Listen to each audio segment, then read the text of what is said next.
All right, everybody, and welcome to back to Roguewire. Haven't been on for a while. We'll tell those stories later. But welcome to the Mark Hoke Show, everybody. We got Nate Dallin sitting in with us. Awesome show coming up here today. We are very excited about it, and happy to see you back. Casino Examiner Fire. How's it going? Coming. Yeah, hey, Nate's there too. It's going to be a great show today. So, you know, I forgot to fade this music out. That's okay, Nate. It's kind of rockin' tune, you know? Yeah, bring it. As they say in Sweden, don't take the allergy medication before the Olympics. Whoopsie, whoopsie. Silly kids. All right. Well, hey, thanks for joining us here on the Mark Hoke Show. And once again, I am your humble host, Mark Hoke, along with Nate Dallin joining us here. We got Tom Schneider calling it the Donkey Bomber. He's of the year. I mean, he just crushed almost every field he was in. Oh, Tom Schneider's a great player. And, you know, pardon my French, we are on the uncensored version, so I guess I can say this. He's got to have a Woody when he saw that World Series schedule come out. I'd like to hear his opinion. I also want to see how if he's playing anything online to try to satellite in, because the WSOP is offering a lot. Well, he's down in Arizona, so I'm sorry, Nate, you were cutting out there a little bit. Well, he's in Arizona, so I don't know if he's going to be what he's going to be doing to take care of that. But the Donkey Bomber is going to be joining us here for the first time after over 400 shows, and we finally have the Donkey Bomber on. And we're also going to be joined. I'm sorry, Nate. We're having a little issue with Nate's Skype there. What a shock! Hang on one second. We'll get Nate back on the show here. But we also have Chad Holloway from Poker News is going to be joining us today. We're very excited to have Chad on the show as well. And boy, so much going on over the past. Well, we've talked about it a lot on the KLIV show, and now we're going to get to fire away about all this crazy stuff that's been happening over the past few weeks in poker. With the gambling, with the cheating scandals, the Joe Hashem comments, everything that was going down. And it's just been an insane month for the game of poker. That's for sure, Nate. It has been.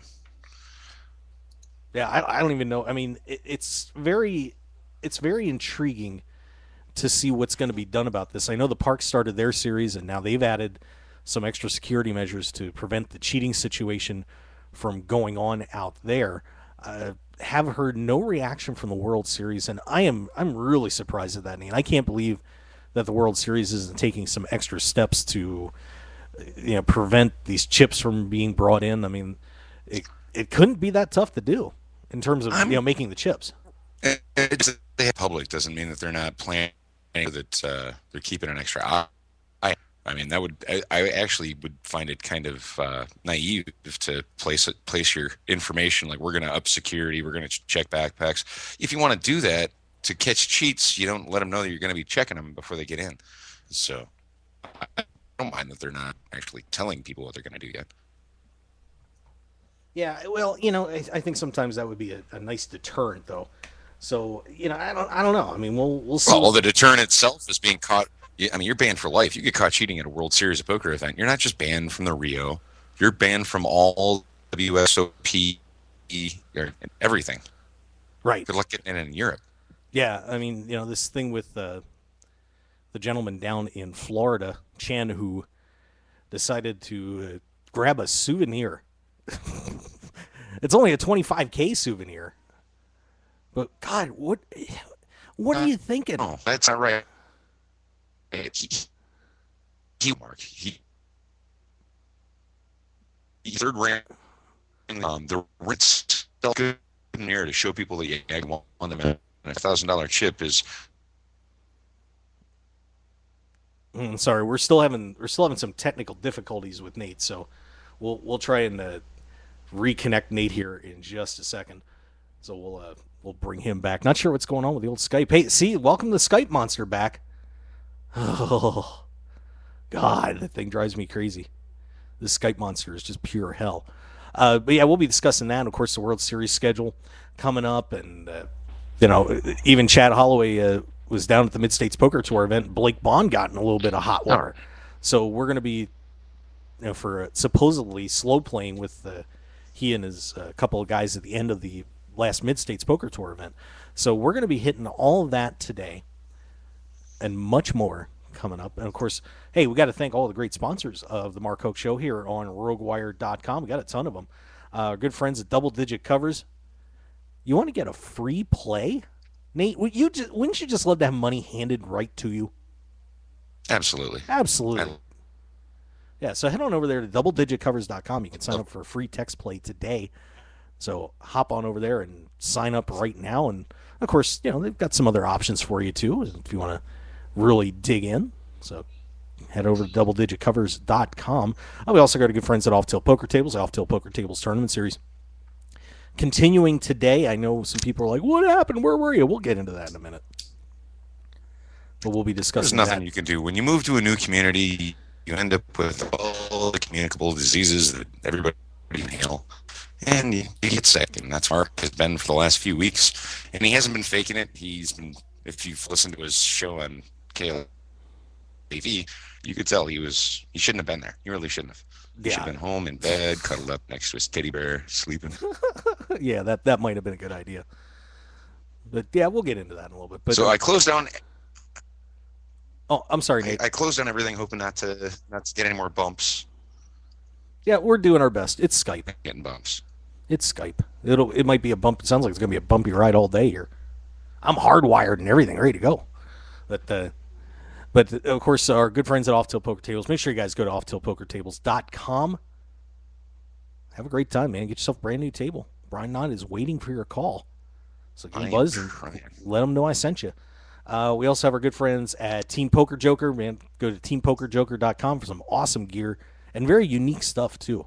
You will definitely stand out at the World Series of Poker, so check them out at teampokerjoker.com. We got our good friends at Arctic Blue Cooling Towels. Hey, they want you to buy more towels. They've got some camouflage ones now. They've got a pink one coming out. And, of course, the green, which is perfect for poker. So go over to arcticblue.com right now. Pick up your Arctic Blue Cooling Towel.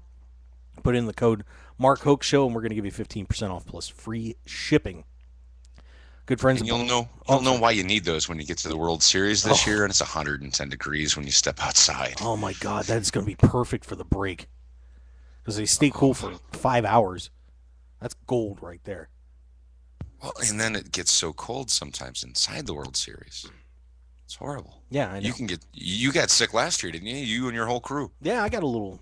Yeah, I caught a cold. You got to get over that stuff. I know.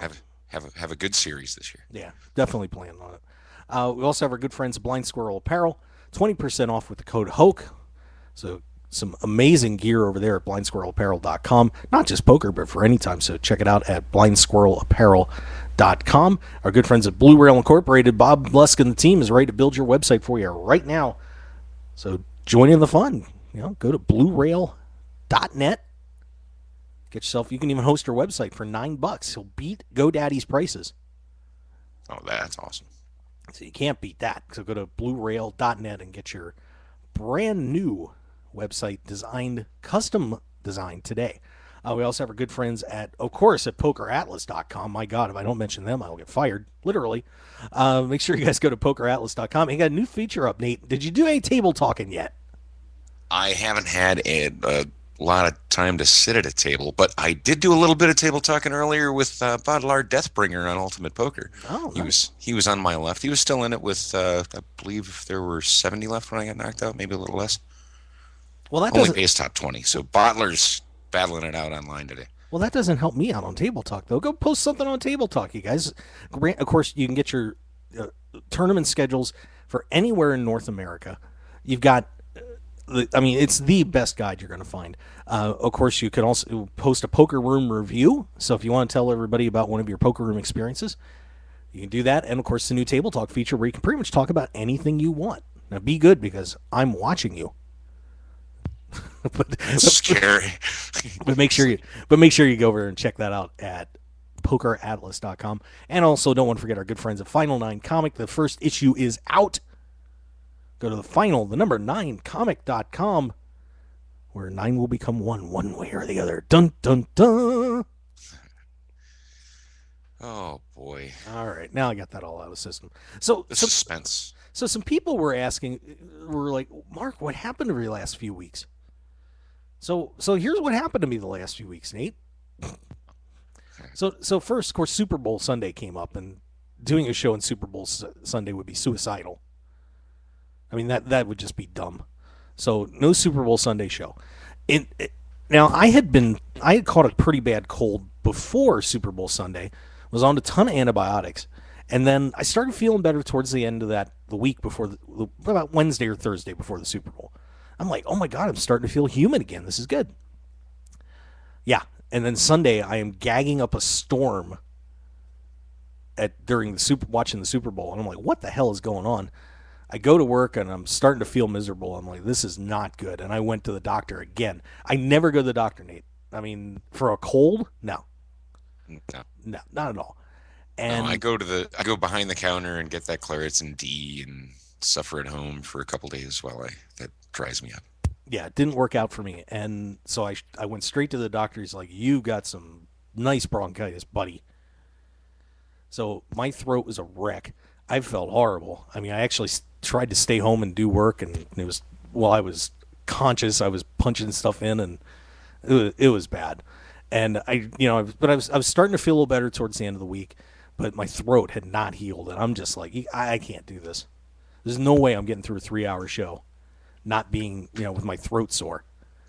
And so I bagged it. And then we were going to do a broadcast last week down at the Poker Gives event, but Binions couldn't give me an internet hookup. That I've ran into that problem down at Binions before. I And was it's tough even getting a Wi-Fi signal for your phone inside Binions. Right outside the door, it's fine. You walk inside, and it's just a dead area. Yeah, I was devastated because I played the event over there, that Poker Gives tournament. Man, I had Mike Sexton, Kenneth James was down there, Dennis Phillips, Linda Johnson, Jan Fisher, Friedberg came down. I'm going to call him out on the show for his shenanigans down there. Gene Castor from the VIP Poker Club up in Montreal was there. I feel like I'm forgetting somebody else, but Michelle Ritchie. Yeah. yeah, Sassy was in there. Jam packed field. I mean, very good field, and also a woman that won one of the 100K guarantee over at the Venetian was there too. So this is a pretty good group of players. And you didn't get to talk to him on air because you couldn't No, get the Wi-Fi or wireless signal up. no. So I was like, well, you know what? I deserve to play a poker tournament. God damn it, I So you do. sat down and played. So I played. So Did this you was win? well here's the story of the tournament. So John. It was a tag team tournament. So Friedberg is supposed to be my partner And you're supposed to be able to tag out at any time, right? anytime, right? So John had just came in from a flight in Dallas, and I'm thinking, yeah, I got a World Series poker bracelet winner on my team. John's really good. This is gonna be cool. So John finally gets there. I played the first level, and he shows up, and I'm like, John, do you want to get in? He's like, well, I'm gonna go eat. I'm really hungry. I want to grab some chow and relax a little bit. I'm like, yeah, that's cool.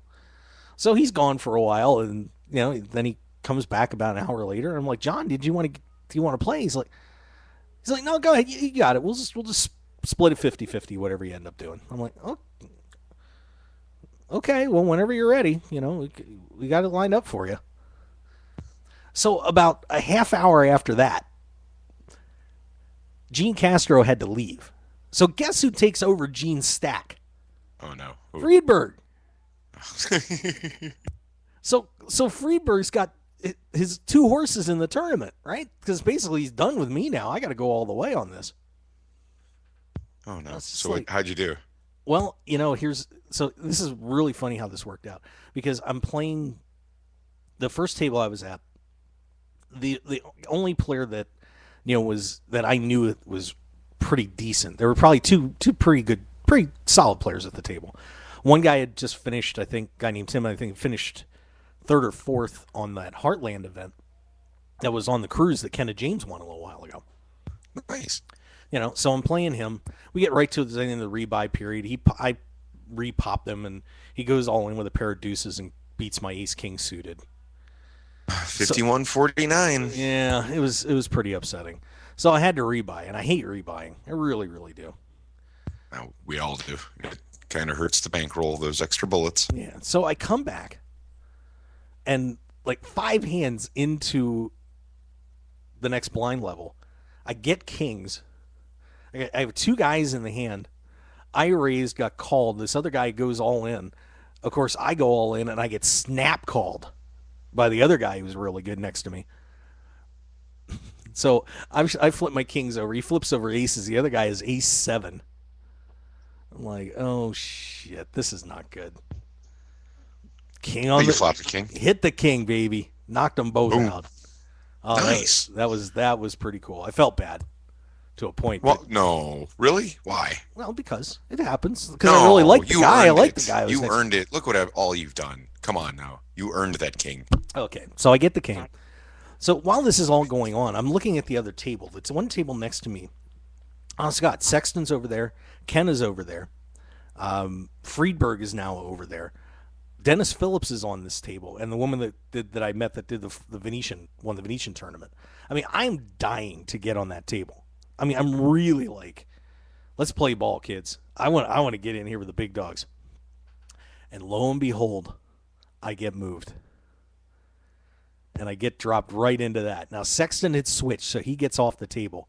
But everybody else is still there. So I'm playing Freeberg, Dennis Phillips. Oh, and I forgot Tom McAvoy was on that table too. My bad. Tom McAvoy and Kenneth James. Kenna got moved off the table, but Tom ended Oh, up being on it. oh, So then that's easy. oh yeah. Yeah, it was easy, all right. Well, I wrangle my way down to the final table. I have Ace King cracked by Ace Queen and get knocked out in 10th.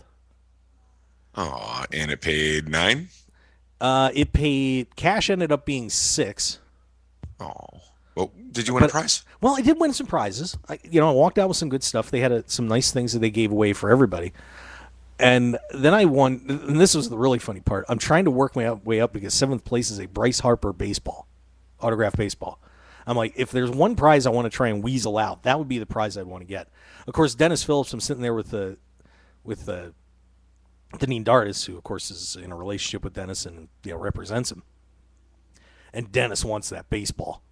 All right. So first thing I do is 10th place was the High Heels Poker Tour T-shirt. Nice pink shirt, medium size. That would fit my leg.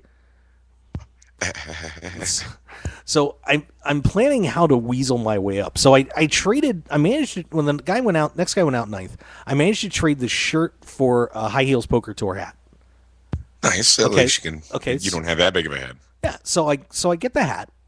Then someone else went out in 8th place, and the next thing was this poker massager thing. So I managed. Massager. It's a poker massager. It's got like poker massager. I'm blanking on the term. It's got like the electrodes that they put on you for an EKG. Oh, a tens unit. It's a tens unit. Yeah. There you go. Thank Okay. you. Okay. So I managed to trade the hat for that. Wow. So now we're at the 7th place spot, right? And Dennis is sitting there, and I'm thinking, if Dennis doesn't go out in 7th place, I'm gonna get the ball, right? Because I know I'll be able. Because the only other person that wanted the ball was Dennis. I get the ball, and then if Dennis moves up the board a little bit, I just flip it and trade him. And really, the really good prizes started around 6th place. I'm thinking this is perfect. So what does Dennis do? What? He goes out in 7th. And gets the ball. So he gets the ball.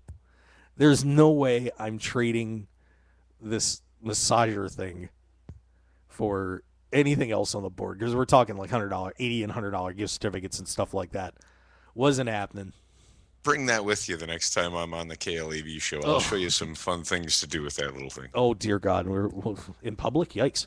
Oh yeah. Oh, they're great. Okay, well, so we're gonna be. So I ended up with a poker massager and all the other cool stuff that we got. Would you believe I final tabled 2 tournaments now in the past week, and I did not cash in either one of them. That's horrible. It sucks, is what it did. Well, but welcome to Vegas, Mark. You're in a group with. You can't get to a decent tournament without looking around and seeing somebody that you've seen either on TV at the World Series at one of the final tables. It's hard finding a decent tournament to play in without finding somebody that you know is a an amazing player Oh, and I know, has you out calibered. but I'm not out calibered. Screw that. Screw that noise. But I beat. It was funny because when I played the horse tournament down Green Valley about a week ago, and Nate, you got to go with me to that one this week. I'm going to play again. Let's do it. I Let's do it. I'm game. So I bump into this guy. He's on my table, and he remembered me. We got on the first break, and he's like, "Are you Mark Hoke?" And I'm like, "Yeah, I'm Mark. How you doing?" And he's like, "I'm Scooter." I'm like, and I knew this was the Scooter that does some work for Poker Atlas, so I knew of him, but I never met him. But then he told me who he really was. I had met this guy on Ultimate Bet. Oh, jeez. Ultimate Bet in like 2002. Wow. That long ago? 12 years ago? We played against each other all the time on there for years and chatted and everything else. And then, of course, an Ultimate Bet went kaputski. We lost touch. But that was just crazy. It's like, that's you? I'm like, oh, no shit. This is awesome. So I'm like, man, so I met Scooter. It's a small world, man. Well, especially in the poker universe, it's a very small world. Yeah, I mean, and he just flown in. He was here for a week and going back out to the East Coast. That was nuts. So wild. I was fortunate. I was down at Caesar Week with the World Series of Poker Academy, and wow, what a great turnout they had down at Caesars. But there's still that rumor going around that the poker room's closing up. So I don't know where they're going to move that to if Pure bought that spot. They did. So they're going to be running that March Madness tournament. I forgot what it's called, the Hoops tournament or something. And then they're moving the poker room. They're just moving the poker room. Yeah. It's not. Yeah, they're not shutting it down permanently, but apparently Pure's taken over a lot of the space for there. So what are they? Well, that's. I know. Crazy where they're going to move that to. I but know. There's Caesars is so big. Vegas Angel went down there with me a couple days this week, and she actually found a part of Caesars that she's never been in before, and she's lived here for 7 years. Wow. Yeah, right. She's like, I didn't even know that was there. They got a talking Caesar down there. That's where the hookers hang out. Yeah, she went down to the forum shops to look for hookers. Nice, very good. Well, that's a winner. Yeah, it's interesting. I tell you, a lot of people have been griping about Caesars, and I know the guy that runs the poker room down there, really nice guy. But I'll tell you what, I mean, I see some of the reviews that come in and some of the things people say about Caesars. They got some issues down there, man. I hope they get it straightened out. It's just a lot of, some people are saying the dealers are snotty and, they're just not really hitting the customer service like they should. It's kind of, I don't know. One thing that annoys me at a table is when I have one of those dealers that think they're the ultimate player, and they start telling you how you should have played. That bothers me, and I end up usually leaving the table and never tipping that dealer again. Yeah, exactly. Well, one guy that I'm sure is going to be tipping the dealers is Tom Schneider. He's going to be calling in here in just a couple of minutes, so we're going to take a quick break, and when we come back, the Donkey Bomber is going to be joining us here on the Mark Hoke Show, so stick around, everybody. We will be right back. When it comes to custom poker tables, why would you buy something someone else designed and even named for their sales or marketing purposes? The Nighthawk, the Gambler, the Big Slick, the Nuts. Sure, you can customize it if you want, as long as you choose between black, red, or even green cloth, but that's about it. When you choose to play off tilt, it's not just another table, it's your table. The same price gets you a fully custom designed table that reflects your style and game. Off tilt makes it easy to design a truly one-of-a-kind custom poker table that'll give you home table advantage. Sure, Off Tilt could name their tables for marketing purposes, but why? It's not ours. We don't play on it. And to be honest, there are over 1,000 named Off Tilt tables worldwide, including the WSOP, the Deep Stacks Poker Tour, the Jonathan Papelbon, as well as Julie's, Chris's, Scott's, Amber's, Tristan's, just to name a few. So let us add your name to the list and deliver a truly custom-crafted, furniture-quality poker table worthy of your game. Visit www.offtiltpokertables.com or call Brian Knott today at 262-490-3812. We'll show you why Off Tilt is the only way to play. The heat is on. Whether you're in the hot seat of a major poker tournament or just dealing with everyday life, stay cool with a brand new Arctic Blue cooling towel. Just wet your reusable and durable Arctic Blue cooling towel in cold water, and you'll have instant cooling relief at your fingertips for up to 5 hours. The towel is lightweight and pliable, so you can keep it handy no matter where you are. Plus, it's absorbent enough to make sure you and your clothes stay dry while you stay cool. No need to sweat it out, no matter what you're doing, when you have an Arctic Blue cooling towel handy. So get the same cooling towel used by professional athletes, poker players, first responders, physical therapists, U.S. automakers, and even reality TV stars. So what are you waiting for? Visit them today at arcticblu.com and pick yours up today. Plus, enter the discount code MarkHokeShow when you check out and get 15% off plus free shipping to keep some of your cold hard cash in your wallet. It's like the Arctic Blue Bear says, it's not cool to be hot. So pick up your Arctic Blue cooling towel today. One man, his lucky shirt, an unforgettable night, and a winning streak that never seemed to end. That's how Blind Squirrel began, and we haven't looked back since. We make the clothes that we want to wear for the places where we want to look and feel our best. The game, the speakeasy, and the casino floor.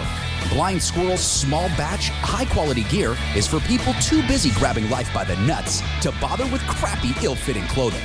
Because like you, we prefer our nights long, our drinks strong, and our lucky shirt to be our most comfortable. So look good, be lucky, and visit blindsquirrelapparel.com for your new favorite shirt.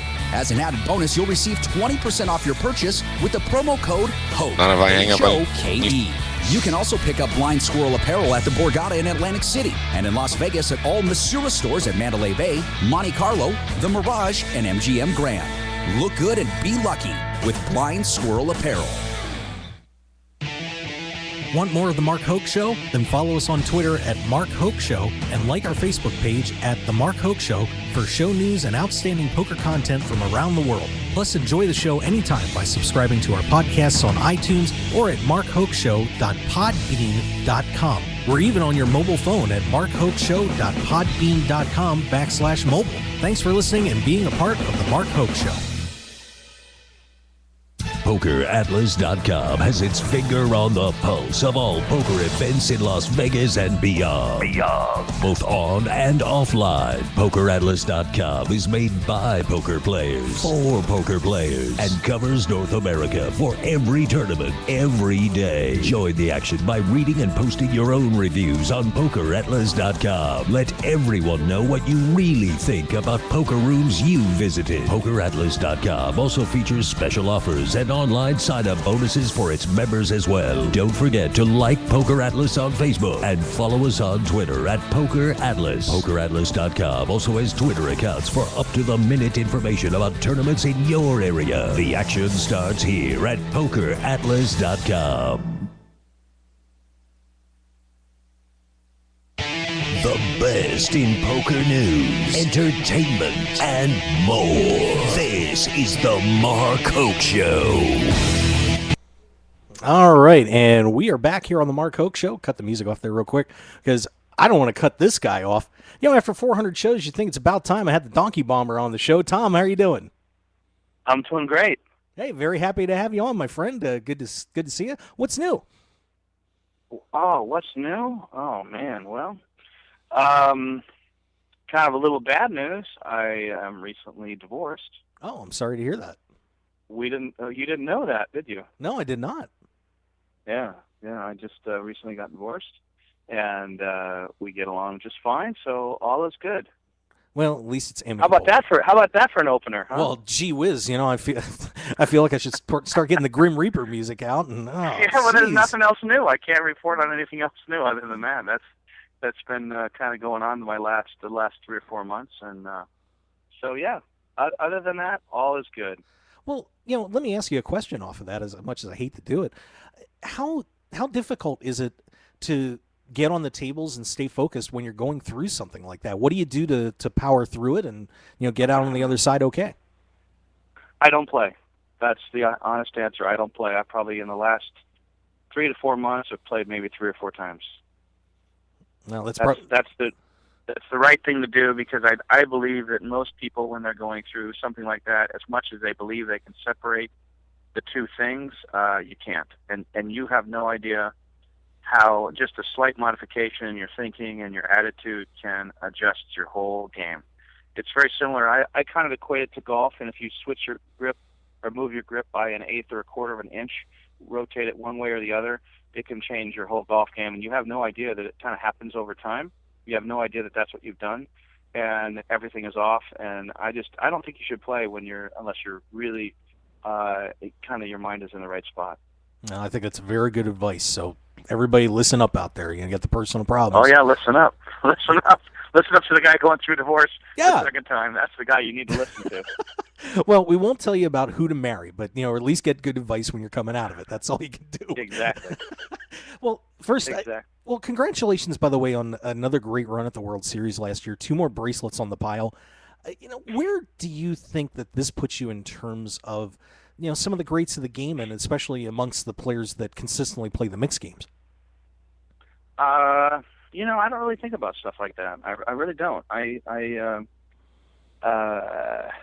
People who play with me, I don't think I play very well. So, if I said I'm one of the greatest, then they would go, "Are you kidding me?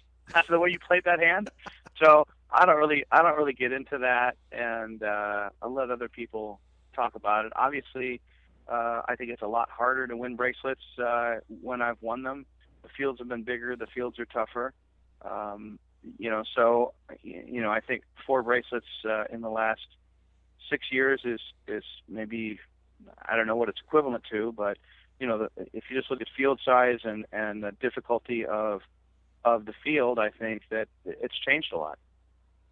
Well, when the World Series schedule came out this year, and now we've got the $10,000 events coming back for the mixed games, plus the 1500s, it would seem like this is heaven for you when that schedule came out. What were you thinking when you saw it? Actually, I don't like it, and the reason I don't like it is I think the $10,000 number is way too high, and I understand that the argument, at least one of the arguments is that you won't double the field by cutting it the buy-in in half, but I don't think that's what it's all about. I do think that you lose. I've talked to a lot of people, and a lot of people that would play a $5,000 event will not play a $10,000 event, because what it does is it weeds out kind of the guys that maybe shouldn't play a $5,000 event but do, but there's guys that'll play a $5,000 event that shouldn't. But there aren't going to be too many guys that play $10,000 events that shouldn't, just because the buy-in's too deep for them. So, as a matter of fact, I may not play a lot of $10,000 events this year because I don't think there's a lot of value, and I can take that $10,000 and play, even though I don't like no limit as much. But I can play in maybe 7 or 8 events and win $700,000 or $800,000 if I win a $1,500 or $1,000 no limit tournament, versus put up 10,000. And I think the fields are going to be pretty small in the $10,000 events. So I'm not a big fan of it, honestly. I like the fact they've added more mixed games, but I think there's just too big of a disparity between the low buy-in and the high buy-in. Oh, that's a very interesting point, that the $5,000 price point may have been the sweet spot on a lot of these events to keep some of the recreational players who may say that, here, look, I can play this for $5,000, but 10's going to clear it out. It's going to make those fields very difficult. And, in terms of, I know Matt Glantz and some of the other guys were pushing this pretty hard, but I definitely see your point there. It makes sense. Well, I think the guys that are pushing it hard have big bankrolls or are sponsored. So if you're sponsored, like a guy like Daniel, there's nothing wrong with being sponsored. That's great if you can get it that way. But you play in every event you can, and it doesn't matter. You just show up, and the entry fee's paid, and everything's all good. And I don't know if that's his deal, but I'm guessing that's his deal. But it changes things for a lot of other people, and I just feel like it's kind of short-sighted to exclude people that could play in some of these, you could call them championship events, and you exclude those people. And I don't think it's a good thing for poker. And I don't know. I just heard last week, but the economy is a little rough. I just found that out. You just noticed, and so, yeah, I just heard that. Somebody told me. I hadn't noticed, but I don't get why you would take these events and make them $10,000 events in a bad economy. I could understand if things were going better, and you got people that are making a lot of money, a lot of different businesses and things like that. But it's not happening, and the poker community is in really bad shape. So that's the part I just don't get. But I think some guys with really big bankrolls, they're just so used to playing high, they don't see the 10,000 as a big issue. They just peel it off and no problem. But I don't know a lot of guys. I mean, I know a lot of great mixed game players. and they're all saying the same thing. I don't even know if I'm going to play in this game or that game. They might pick one of them that they think is their best game and playing it. I mean, I might not even play the $10,000 horse. I might not play it. Wow. I just don't know if it's a good value, which seems kind of weird. But I don't know. I like to have some dead money in a tournament, and I feel like at 10,000 for these tournaments, there's just not going to be any dead money. Wow, that would be a stunner to not see you in there. You got to play that one, Tom. Come on. I don't know. I really don't know. It just depends. Plus, now I'm going to probably play more of these no limit events, and I might just be deep in one and not be able to make it. Normally if the $5,000 horse event was coming up, I might just say forget it. I'm not going to play in any event, today because the $5,000 horse is coming up. But I really don't care if I'm tied up and don't play it. It really doesn't matter to me. Wow. Well, one event that I think a lot of people have been talking about is the Dealer's Choice event. And this one kind of caught everybody off guard. A lot of people didn't know this was coming, and now we have a $1,500 Dealer's Choice event with 17 different games in there. What were your thoughts when you saw that one come out? I like it. I think it's great. I mean, I love mixed games. I love adding games. I feel like anytime we add games to the mix, it's a good thing for me. I also think it's good for the game. People are tired of Hold'em, I think, and I think you see some people gravitating. When you see someone like myself win a couple bracelets in the horse, it kind of opens people's eyes up to going like, oh, what's that? I mean, how's this guy winning two? In these events, no one's going to win. I mean, if someone wins 2 bracelets in no limit events, it's pretty damn impressive because you got to beat such a huge field. But at least I think it's accomplishable in some of the mixed games, and I think it's neat to have that's what we do at our casino. We pretty much play a mixed game, and so I like it. With this Dealer's Choice event, what is the strategy in there for maybe for somebody that's coming in that hasn't played mixed games as much? What do you think is going to be their best play as opposed to somebody like you? How will you approach it as opposed to maybe giving somebody advice to coming in and trying to give that a shot? Boy, you better if you're talking about the game where you're going to call your own game, you better be pretty well versed in 12 of them or 10 of them, because you just give up so much in games you don't know. And that's what I like about horse is there's some people that made it pretty deep in horse that they can play other games, but they're really confident in Hold'em. And when there's 4 other games that you don't have as much confidence in, you're really at a big disadvantage. So I can't imagine telling anybody to play that mixed event with 17 games when they don't know 10 of them really well, or 12 of them, or something like that. Because it's kind of the luck of the draw too. I mean, what table you sit at and who's picking the game. Yeah, I think one of the difficulties for a lot of players is going to be if they run into some of the top level pros that get in there that are out there playing a lot of games like Badugi, Badesi, which I think are going to be the ones that could really stick the amateur players. Where do you get practice playing those games, because they're not spread anywhere? I mean, what do you do to learn those? Well, they are spread in a few places, but we've played Badesi, Badugi, all those games. We've played games that we've played 5-card draw and high-low regular, which is called any here. We've played 5-card draws, 8 or better. So we've played a lot of different games in Phoenix.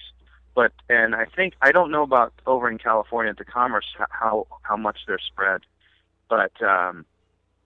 I don't know. I honestly don't know the answer to that, but it's certainly a game that you ought to give a lot of thought to before you play. Kind of what starting hands do you want to start with, and how do you think the game should be played? If you haven't played Badesi, Badesi in those games, you're going to be in some trouble in that 17-game mix. Is that something a strategy that you would try in that event, is calling games like that to try and throw everybody else off on the table? Probably what I'm going to do is figure out who plays what and where they play and what they play, and call a game they don't play. I mean, I think that's and you're more likely to find somebody in that kind of mix that hasn't played Badesi and Badesi than Omaha, right? Or Stud High, or Hold'em. So I'm going to pick games that these people haven't played, or at least try to get an idea of what people are good at and what they're not good at. And then once a game's called, you can watch how people play and then determine whether that's a good game to call again. The other thing too is that you want to make sure that your choice, when you're playing a split pot game, the game plays basically half the size or maybe 60% of the size of the other games. So you're giving up a little bit when you're playing these split pot games too. Yeah, I think it's going to be one of the most intriguing events at the World Series this year for sure. And one thing you touched upon when you were discussing about people getting tired of No Limit Hold'em, I'm curious to see. Do you think that the future of poker, maybe over the next 5 years or so, is going to be starting to see more of a shift to the mixed games because people are getting more and more versed at No Limit Hold'em? It's getting tougher to win, and there may be more of an opportunity to to do what you've done, come in and win bracelets in mixed games and take that opportunity as opposed to banging away against everybody and their grandmother playing No Limit Hold'em. Well, I think so. I mean, I think the problem with No Limit Hold'em is people are playing it very aggressively, even if they don't play it well, but they play it aggressively. That's a lot better than playing it poorly and playing it weak. So even the aggressive guys just make the game tougher, even though they may not be playing great. A la Jamie Gold, for instance. He was probably one of the most aggressive. The deck ran over him, but he was the most aggressive, one of the most aggressive players, and he might have made some errors, but he made them on the right side. And so I think people are getting tired of it. I think the combinations of two cards get pretty old. It's not a very intricate game. I know that No Limit is an intricate game, but as far as the combinations of situations that can come up, they're pretty limited when you have two cards and a three-card flop. And, when you have boards, and when you play Badusi and Badesi, and you're looking at splitting pots with a Badugi and a deuce to seven hand, there's just a lot more intricacies in the numbers of draws and how are people drawing and betting. It's just a lot more information and things you can deduce, hands with. So I think the biggest problem with No Limit Hold'em, and I'm on a crusade to fix this, is the time that people take to play a hand. Mm-hmm. Because I think it's ruined No Limit Hold'em. I think No Limit Hold'em has gotten so boring because people take so long to play a hand, and it ruins the game. I mean, you play a mixed game, you play a Hold'em, and you'll probably get 4 times as limit Hold'em. You'll get 4 times, 5 times as many hands in as you will in a no limit game. So it's just people have to speed up their play. They need to bring a clock, or they need to do something that will speed up play, because it's just ruining the game as far as I'm concerned. It's hard to watch. Yeah, and I think that's one of the difficulties in terms of growing the game. We got this big debate with Joe Hashem about how the game is stagnant or dying off. And, I think that's one of the big issues. You have to be able to have something that translates over to television. And, what happened with Greg Merson's final table, for example, was just a disaster for everybody. No one, I managed to get through the whole thing, but most people wouldn't be able to watch a table like that. And I know you've done television too. What do you think needs to be done, in addition to maybe the shot clock situation, to help out viewers on TV and get more people involved? Well, one of the things that I think needs to change is poker used to be about the people, used to be about the characters, and what we've done is we've turned it into a chess game, and we're analyzing the chess game, and this guy's going to make this move. There's no personality in poker anymore, or very little, especially at the World Series. They're playing for a lot of money, so I understand it. But they filmed a lot of the lower events, which I think there was a lot more personality in some of the $1,000 and $1,500 events, because people were approached it differently. But there's a new show that I've actually been involved in. I've played in a couple of them, Poker Night in America, mm-hmm. which they've recruited people that just have personalities. Because I think poker needs to get back to the personalities as opposed to the strategies. There's people that don't play poker much that go, that's a 60-40, or that's a coin flip, or, and it's just like, that's not the fun part. I swear I have some of the best times I have is sitting and just BSing with some of my good friends at a poker table, winning or losing. We've had a great time in these poker night shows with guys like Gavin Smith and Lane Flack, and just a bunch of personalities and FBT. That's going to bring poker back, I think, is bringing the personalities back to poker.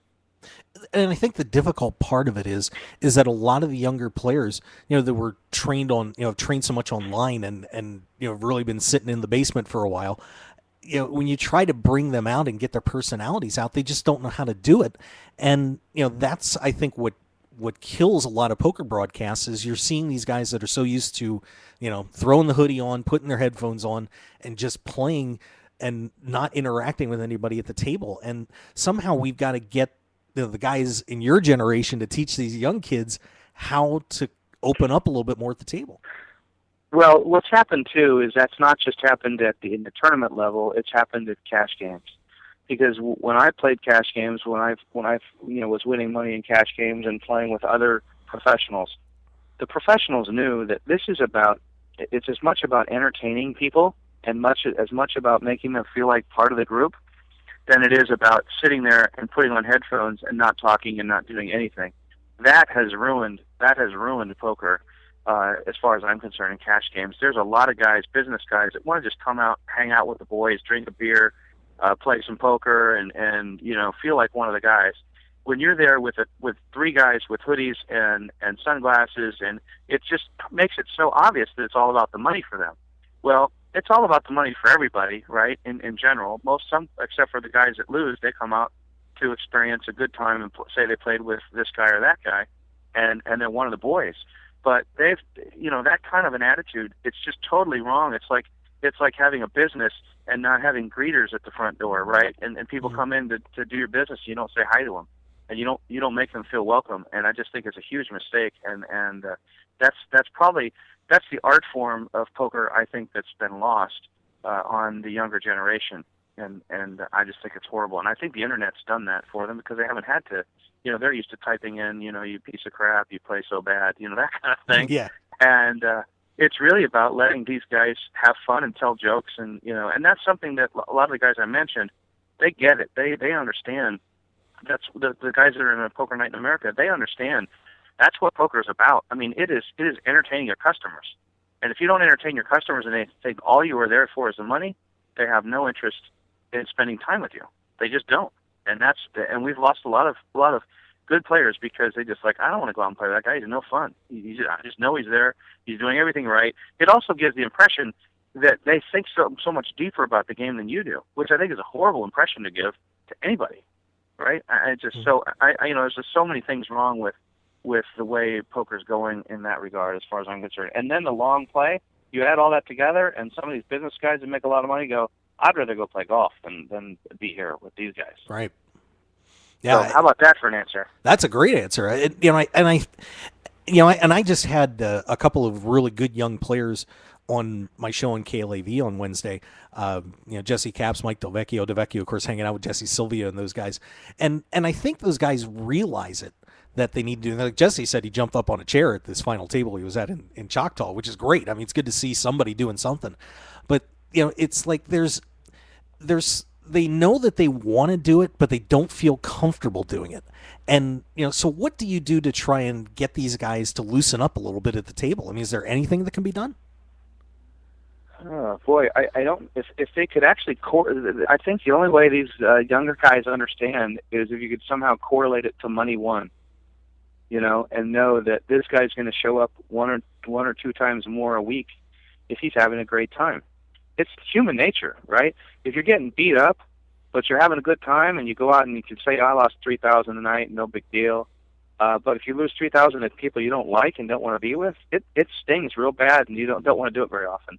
So if you can correlate it to somehow where they they see it as money out of their pocket, I think they'll start getting it. But it has a lot to do with personality. And if you don't have a personality, you don't have personality. Maybe they do, they just don't exhibit it on the poker table. But I'm telling you, poker got big when there were personalities. Guys like Sammy Farha, guys like Sam Grizzle and Phil Hellmuth, and people that just whether that you like them or not, Gavin Smith and people like that, whether you like them or not, they're entertaining. These guys are not entertaining. Most of them, they're not entertaining. The show is boring. I hate to say that because it's my, it's how I want to make a living, but it's boring. And and it's true. It's like why all these reality shows work. Reality shows work because people are interesting, right? That's why they work. And then they create situations to pull, their personalities out. And so anyway, it's a big thing for me, and I hate to see people. I hate to see the way it's going, because it truly is an art form. I mean, I learned how to do it, and I have a kind of an outgoing personality anyway, but I want to make people have a great time. And I want to do that in life too, but especially at poker. Yeah, I mean, it's a very weird dynamic because there's the younger guys have admitted it, that they have a little bit of a chip on their shoulder because they see players like Phil and and Scotty Wynn and all these guys out there making the money and getting on all the TV shows, and they sit there and say, you know what, I'm probably 20 times a better player than some of these guys, and some of them do have the results to prove it. They don't get it, but they don't understand it, right? And who would rather play? Would you rather play poker with Scotty Wynn or some kid you've never heard of before? That's really great. I want to play with Scotty. Yeah. He's going to have a beer with me, and he's going to make me laugh, and he's going to laugh a lot, and I'm going to feel like, you know what, I was entertained. That's what I want to do. I want to play with Scotty. You can keep all these. I don't want to play with these other guys. They're no fun. They're it's wet noodles sitting at the table trying to take my money. Yeah. I'm no interest in that. Yeah, it's going to be a very interesting time. I know I told a couple of the younger guys, I said, if you guys don't figure this out, a generation's going to come in behind you that will, and all these great players that are sandwiched in between the the Phil Hellmuth era and the guys that are here now, those guys are going to be long gone and not going to be able to enjoy that superstar status. Yeah, they won't. I mean, they're going to have to make their money on the table, which is fine. I don't know if there's a whole lot of money to be made off the table right now, so it's probably fine for them, except for the foreigners. But if you're in the U.S. And you have to move to somewhere and play poker, that's pretty much all you can expect is to make money just playing straight poker. I would think. I mean, I don't know. I don't know the insides of a lot of these poker companies and how they do their sponsorships. But well, they should be sponsoring you, darn it. Well, I would like to be, but I would probably play a lot more. I would certainly play a lot more poker, and I would have gone over to the World Series in Europe and Asia if I had someone paying my entry fees and my travel. I would play in every event I possibly could if I had that going, because I would just say, I know that if I spent enough time playing tournaments, I'll win plenty of money. But to block out the time to go play in tournaments that that other people are, it's tough to compete that way. It really is. And I don't like what they did with the Player of the Year, but I didn't even go to Europe. I had a shot, I think, if I would have, the way I calculated it, if I'd have won like an average event over there, I could have won 3 bracelets and not win Player of the Year. Let's say if Daniel didn't do anything over there, I could have won 3 bracelets and not won Player of the Year. So I think the Player of the Year calculation, I don't know if they've changed it or not, but it certainly seems, if someone wins 3 bracelets and no one else won 2, which at the time could have happened. I'm not saying it did, but that seems like there's something wrong with their formula. They give too many points away for some of the higher buy-in events, and I understand they're tougher fields, but they're much smaller. They're much smaller fields. So I don't know. I've kind of gotten away from worrying about that kind of stuff because it doesn't matter really. I just want to go try to make money and try to do well in poker tournaments. Yeah, well, I'll tell you what, it's going to be great to see you back up here for the World Series, man. We're not that far away. I mean, it's only 10 weeks. Pretty soon. Oh my God! Pretty soon. I'm looking forward to it. So it's like it always comes up it's like every year it comes up. It's weird. Yeah, how about that? But now the question that I have for you is: are you going to be entertaining the gang in the poker room a little bit? Because I understand that you've been dabbling in country music and doing some songwriting. What's going on there? Oh yeah, my new love is playing guitar. I just started taking lessons about 2.5 years ago, and I play 2 or 3 hours a day. And I'm still not very good, but if you do something for a couple hours a day, you get much better at it. And I started wanting to play just because I started writing songs, and so I love writing songs, and I record them, and it's just a lot of fun. I love music. I love country music, and so I'm having a blast with it. I wish I'd have done it sooner. I wish I would have. These kids that learn guitar at 5 and 6 and 7 and play their whole lives, man, they're so good. It's so tough, to learn something like guitar at an older age. But, it's really provided me a lot of when I'm not wanting to play through the divorce, it provided me a lot of something to do, other than going and playing. So I love it. Well, that's perfect inspiration for a few country songs, then, isn't it? Oh yeah, I wrote a song after 2 years ago. I wrote a song when I came home from the World Series. I cashed in one event. I played in like 33 and lost a ton of money. And the song is called "Kick My Own Ass," and it's about how after I got home from the World Series, I was pretty bummed out. And every time I get home from the World Series, I have trouble scraping myself out of bed for about 3 or 4 days because I'm just exhausted. Yeah. I don't know what it is, but I can't even get out of bed. And so I was inspired to write that song after coming home and going, all right, it's time to kick my own ass. You want to give me a few bars? Can you do it? I got a cold, so but they're on iTunes. They're on iTunes. You can go to Tom Schneider Music and listen to some of my music. They're my first 5 songs. I'm proud of them, but I'm writing new songs that I think are a lot better, and it's just a lot of fun. I just love recording and singing and entertaining. Well, I'll tell you what, the entertaining part, too, is seeing you at the poker table. It's always a great time to have you around. And, I felt terrible. We didn't get to bump into each other at the World Series last year. I had that nice stand, but, those fashionable shirts, I guess, kept you away the whole time. But I definitely have to keep it, run into each other when you come up there. I'm looking forward to meeting you finally. Yeah, absolutely. I look forward to it. All right. Well, Tom, I really appreciate you coming on. Of course, you want to follow him on Twitter at Donkey Bomber. One of the better Twitter accounts out there, I think. So, Tom, thank you so much for coming on the show today. I really appreciate it, and I wish you all the best with everything, and we'll see you in a couple of months.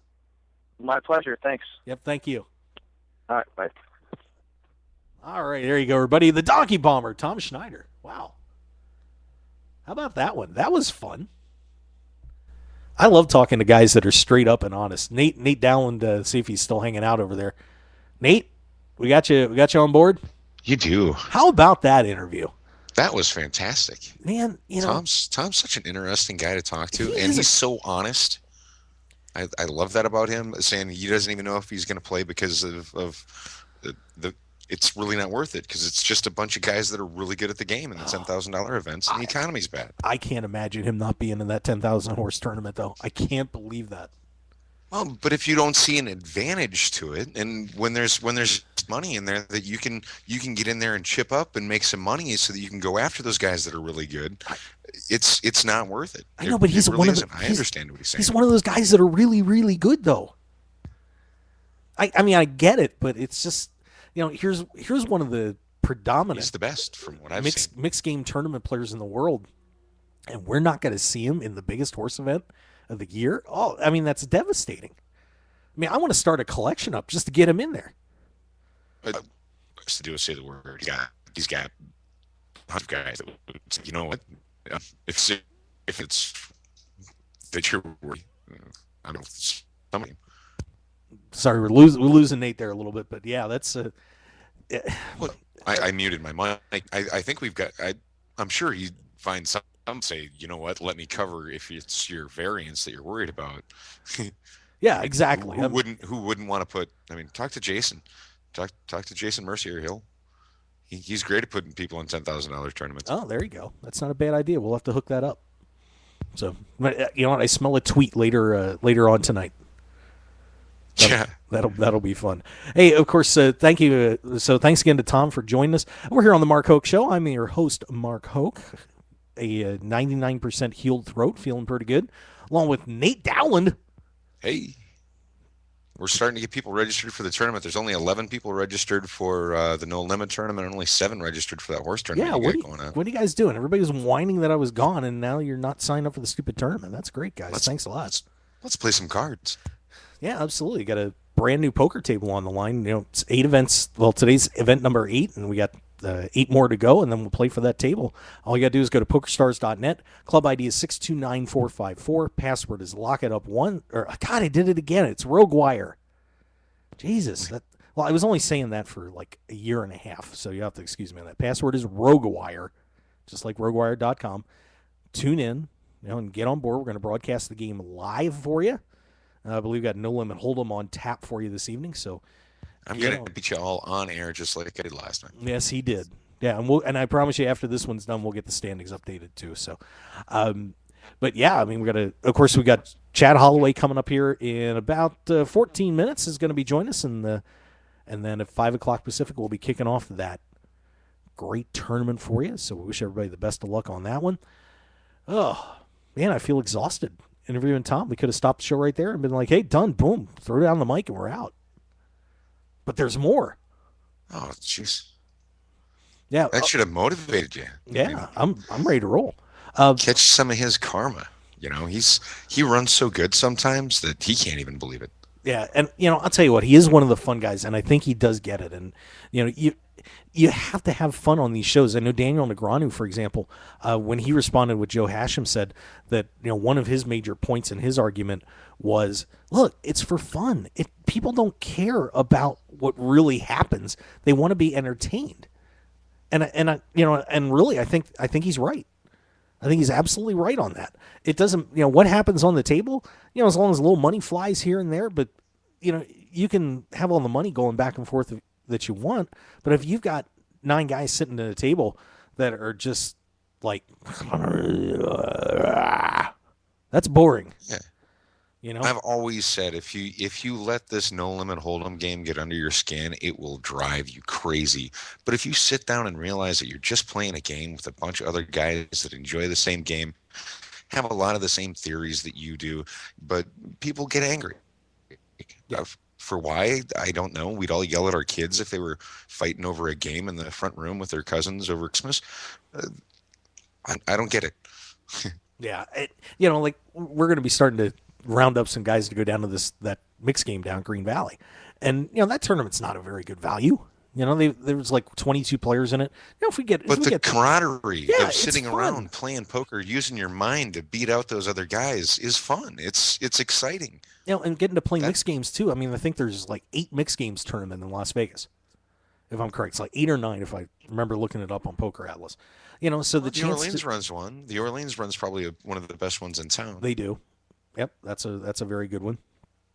And there's not a lot of opportunities to do that. So it's a chance to play mixed games, and you got to understand, if you're playing a smaller tournament, it's going to be pretty damn tough to cash. So you're going down there when you play a small tournament, you're playing it for fun, is what it is. And if you don't realize that, you're kind of wasting your time, because you go down there expect, oh my God, I got to cash. That's got to be the furthest thing from your mind. Yeah, I mean, you're making it no fun for yourself, and I think that's why some guys, when it's so much of a career to them that they forget about that fun side of it. I mean, you look at the guys who are, all the great online players, for the most part, when they've got out on the live circuit, they're like, oh my God, I got to cash here. If I don't cash here, I'm going to be, and they can't. Those swings are so difficult to handle. Playing live poker as opposed to online, where a lot of times you're going to be able to, at least break even if you're a good player and get over it.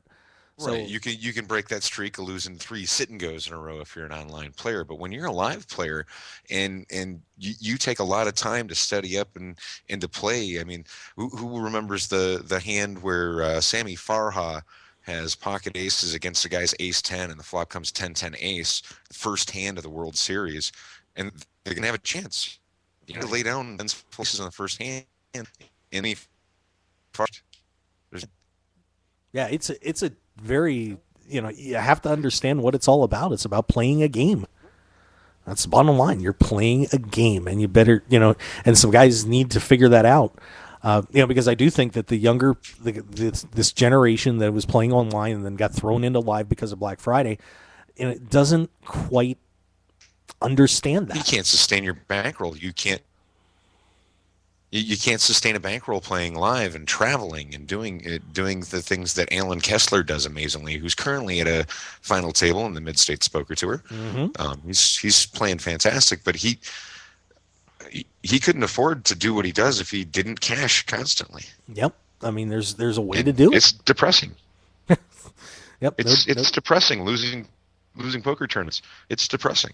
Yep, no doubt about that. All right, well, we're going to take another break, and we have Chad Holloway coming up here in about 8 or 9 minutes. So we're going to get to welcome the whiz kid of poker news, syndicated columnist, and World Series of Poker bracelet winner, Chad Holloway, just in a little bit. So everybody stick around. We do appreciate you being with us. I'm Mark Hoke along with Nate Dallin.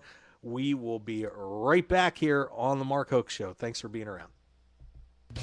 9 poker players on a dramatic path to glory with unbelievable twists and turns that will keep you on the edge of your seat. It's the Final 9 comic from Room 110 Publishing. Go to final9comic.com to download the first issue preview and get ready for the official launch coming soon. 9 will become one way or another. Final9comic.com. And for more details, make sure to follow them on Twitter and like them on Facebook at Final9Comic. Sports bettors, tired of getting beat every week at your sportsbook? It's time to stop guessing and start winning. We all know cash is king, and it's time to let the team at Double Digit Covers come to the rescue to help you get the positive cash flow you need to live the life you've always dreamed about. Tony Dos and his all-star sports handicapping team will be in your corner to help you beat the point spread, bring excitement and winning to your betting experience, and build your bankroll to levels you never thought possible. Get free winning sports information at doubledigitcovers.com and call now for today's free winner at 1-855-489-3500. That's 1-855-489-3500. Stop guessing and start winning today at doubledigitcovers.com. PokerAtlas.com has its finger on the pulse of all poker events in Las Vegas and beyond. Both on and offline. PokerAtlas.com is made by poker players for poker players and covers North America for every tournament, every day. Join the action by reading and posting your own reviews on PokerAtlas.com. Let everyone know what you really think about poker rooms you visited. PokerAtlas.com also features special offers and online sign-up bonuses for its members as well. Don't forget to like Poker Atlas on Facebook and follow us on Twitter at Poker Atlas. PokerAtlas.com also has Twitter accounts for up-to-the-minute information about tournaments in your area. The action starts here at PokerAtlas.com. One man, his lucky shirt, an unforgettable night, and a winning streak that never seemed to end. That's how Blind Squirrel began, and we haven't looked back since. We make the clothes that we want to wear for the places where we want to look and feel our best. The game, the speakeasy, and the casino floor. Blind Squirrel's small batch, high-quality gear is for people too busy grabbing life by the nuts to bother with crappy, ill-fitting clothing. Because like you, we prefer our nights long, our drinks strong, and our lucky shirt to be our most comfortable. So look good, be lucky, and visit blindsquirrelapparel.com for your new favorite shirt. As an added bonus, you'll receive 20% off your purchase with the promo code HOKE, H-O-K-E. You can also pick up Blind Squirrel apparel at the Borgata in Atlantic City and in Las Vegas at all Masura stores at Mandalay Bay, Monte Carlo, The Mirage, and MGM Grand. Look good and be lucky with Blind Squirrel apparel. At Team Poker Joker, we build innovative, high-performance, poker-focused apparel designed to keep you cool and calm in tough situations. Wait, no we don't. We've just got a cool brand representing the suits of this beautiful game called poker. Our gear won't make you better, but it will keep a smile on your face. So don't be so serious and show you know how to have fun. Get your Poker Joker gear today at TeamPokerJoker.com. Grin and win today at TeamPokerJoker.com. You are a very bad person. This is the Mark Hoke Show. The Mark Hoke Show. Here again, your host, Mark Hoke. I'm not a bad person. Why did I say that about me, Nate? I didn't appreciate What it. they say? He said I'm a very bad What person. they say? Nainjad. No, I know I'm saying that wrong, but I'm doing it intentionally. Welcome back to the Mark Hoke Show. Yeah, we're having some fun today. Boy, Donkey Bomber joined us. Chad Holloway coming up here in just a couple minutes. Got Nate Dallin along for the ride today. Grinding it out with all you listeners. Yeah, Nate's. You're doing your thing on Ultimate Poker. I'm out of everything on Ultimate that I was playing. I was in the $250 or $500 free roll and the $1,000 free roll, and didn't make it very far in any of them. I shouldn't say I didn't make it very far, but I didn't make it far. But you had some sort of result like balls are this close to the bandsaw. Yeah, it wasn't good. Yeah, something like that. That's okay though. They were all free rolls. Didn't cost me. I did lose $1 in a sit and go because I didn't log back into Ultimate Poker in time, but that's okay. Whoopsie. Oh no, it was $1. I played a couple Omaha high-low sit and goes last night and hit a couple of the little. Yeah, I know this is gonna sound bad. I played the $1 turbo tournaments. I love those. I cashed in one of them. The other one, I don't know. I overplayed some nines out of position. It was pretty stupid of me. Well, I did a memory check the last time we were on air with Titty Chips. Yeah. And I have played with her before at the Venetian in a $100 sit and go. And the very first hand of the tournament, I had pocket tens and bet them pretty strong on every street because there wasn't a card over a 9 on board. And she had jacks, and she was on my left, and she called me the whole way and took me out in the first hand of the tournament. Oh, that's very nice. Yeah, and I just did a memory check on that, and that's why I knew she was so familiar. So she's kicked my ass before. Yeah, so she kicked you in the nuts, and that's how you remember. Yeah, exactly. Most guys remember the women that kick them in the balls.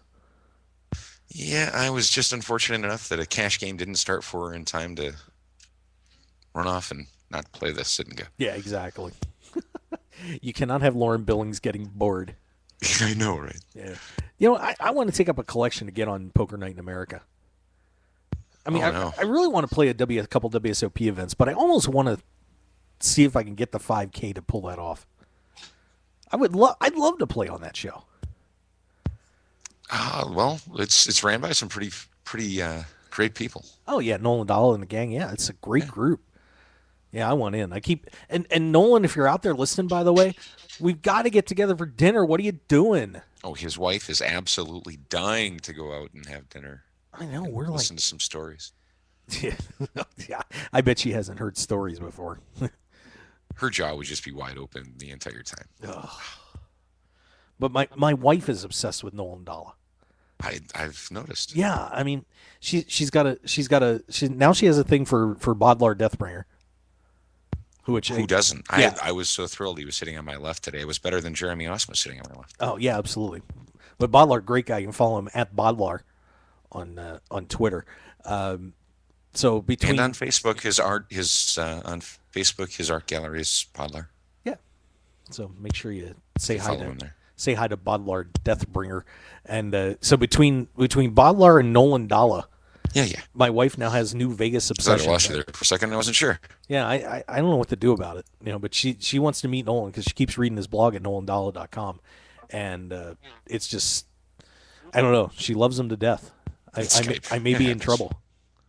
I may be in trouble. All right. Well, hey, guess what, Nate? It is time to get Mr. Chad Holloway on the board. So let's get Chad on the call here. Yay! We'll say hi to the king of poker news. I don't care. Matt Parvis thinks he's in charge, but he's really not. This guy is. Frequent guest here on the Mark Hoke Show. Chad Holloway joining us. Chadaroni, what's up, buddy? Hello, Mark. How have you been? I have been well. I'm better now. I have no bronchitis, and I'm alive. So this is fun. Yeah, I seen on the old social media that you were under the weather, so to speak. I'm glad that you're doing better. Jesus. Under the weather is an understatement. I thought I was going to end up in the hospital. God, the Vegas flu, dude. Hey, when you move out here, just make sure you bring some emergency along. Vitamin C it up for the first 6 months. I've learned over the last 4 years, whenever I go out there during the WSOP, to be prepared. I bring vitamin C pills, vitamin C water mix. I mean everything, because it's inevitable that with all those people, 80,000 plus running around the Rio, that you're going to get sick. I mean, it just happens every year. Yeah, so it gets worse if you move here. So, like I said, just brace yourself. So when are you moving here, Chad? You going to pack it up? Let's go. I've been saying I'm going to relocate to Vegas for a few years now, and it hasn't seemed to happen. Every year I go out there for the World Series, and by the end of that grind, I'm ready to get out of Vegas. So and then you're ready to come back in a month. Yeah, I mean it's a strange thing. Like right now, I would love to be there because it's so cold here in Wisconsin. But when the spring comes around, it's beautiful here. You get to go outdoors. Um, so yeah, I don't know. I'm so pulled, and that indecision has kept me frozen and living in the Midwest. You can hang out with me. Yeah, I mean, that's actually one of the big draws is I've met so many people in the poker world, and so many of them are in Vegas, yourself included, that I feel like I should almost be there. I've almost got more of a social group now in the poker world than I do with friends back home, so to speak. So it's definitely a pull, and as I continue to work in this industry, I'm sure it will make more sense for me to get out there sooner than later. Yeah, well, there's a nice apartment / condo with your name on it in my complex. So Well, plus a comic store 3 blocks away, Chad. yeah, I know we've talked about that comic store, and that is a big pull for me. I'm a big comic book geek, and it'd be cool to have one right there. And then from what you told me, and you sent me some pictures, it actually looks like it's a really good one. So. It is a good one. It is a very good one. Yeah, I was geeking out yesterday. I do apologize. Well, Chad, let's talk a little bit about what happened at the Mid States Poker Tour first. We'll get into the stuff we were talking about with Schneider in a little bit, but this whole thing with the slow play and Blake Bond and the guys late in that tournament. Give everybody the background on it if they haven't seen the footage and what the story is here. Yeah, so the Mid States Poker Tour, which is partnered with Poker News, kicked off their 5th season last weekend at the Running Aces Harness Park, which is just outside the Twin Cities in Minneapolis. I actually drove up there on day 1B to help facilitate the first Poker News live reporting, which actually took place there. And I also got to play. I've been a big fan of the MSPT for a while because it's started in my neck of the woods. A lot of people I know play it, so it's a good time. I always try to get there when I can, and I went up there. Unfortunately, I didn't do anything. Ended up driving back home and watch day 2 play out from the live blog. Well, later on day 2, when they made the final table, Team MSPT Pro Blake Bone was there. The guy who ended up winning it was Mark Sandness, and another guy named Tyler Caspers, who I think was the day 1B chip leader. Those 3 made it to 3-handed play, and I personally didn't get a chance to watch the live stream. I haven't watched it, but a lot of people in the forums or who did watch it, some of them think that there was some soft playing going on between Mark Sandness and Blake Bone, who do have a history together. They're both from the Minnesota area. They've both played each other for over a decade in the same cash games and tournaments. Their paths have crossed, as people in the industry. You see each other at the stop all the time. But some people think that they were playing a little too soft against each other in trying to collude against Tyler Caspers, who was the short stack and who ultimately busted in 3rd place. Some people, it's a tricky argument right now because some people say, very upset something should be done, and other people are kind of saying, there's a thin line between soft playing and tournament strategy. He was the short stack. Why would the 2 big stacks, go and attack each other? Sometimes there's this unspoken thing. Is that collusion? It's a tricky situation. Just from what I've pieced together, reading the forums and actually speaking with Blake and Mark, I certainly don't think there was any intentional collusion. Like, I don't think that those 2 got together and said, hey, this is exactly what we're going to do. I'm going to give you these signals, read them for what they're worth. Some people say they were passing signals or whatnot. I think that's looking, a little too far into it. But, I don't want to say that they were doing anything wrong, and maybe they were soft playing and doing some tournament strategy to try to get the short stack out. But, like I said, it's such a thin line between, is there something unethical or wrong there, or is it just smart tournament strategy? And, it's pretty polarizing, this whole situation, because it seems like half the people are saying, oh, it's no big deal. Other people are, almost on a witch hunt. Well, I can speak for knowing Blake fairly well. I've gotten interviewed a few times and hang out with him once or twice. Blake does not like to lose. I mean, I can be very frank, just from knowing Blake, that's not his style to soft play and try and help another guy out. Blake wants to win. I mean, I can tell you, for example, I know when we were at the Ante Up tournament that he won last year. They were, they made a deal late in the tournament to get it down to a couple of players, but there was certainly no way that Blake wanted to lose that tournament. It meant a lot to him. Those wins are important to him. I mean, he hates to lose. I know, he lost a World Series of Poker bracelet by one spot last year. He's not the kind of guy that is going to intentionally try to collude with another player to knock somebody out. Now, strategy wise, sure, they're gonna. Yeah, I mean, he's smart enough to know that here's the situation. I'm going to play it this way, and if the other guy plays it that way too, good for him. But he's the kind of guy that he'll put the knife in you if you make a mistake. And so I mean, I'm just giving my opinion on it. I don't think Blake Bond was doing any colluding or anything like that. I mean, that's not the kind of guy he is. Yeah, see, I don't know Blake overly well. I've talked to him on the phone. I've covered him in events. I haven't spent any personal time with him, but I agree with what you said. He's very competitive, and a lot of people, just to be frank, just don't like him.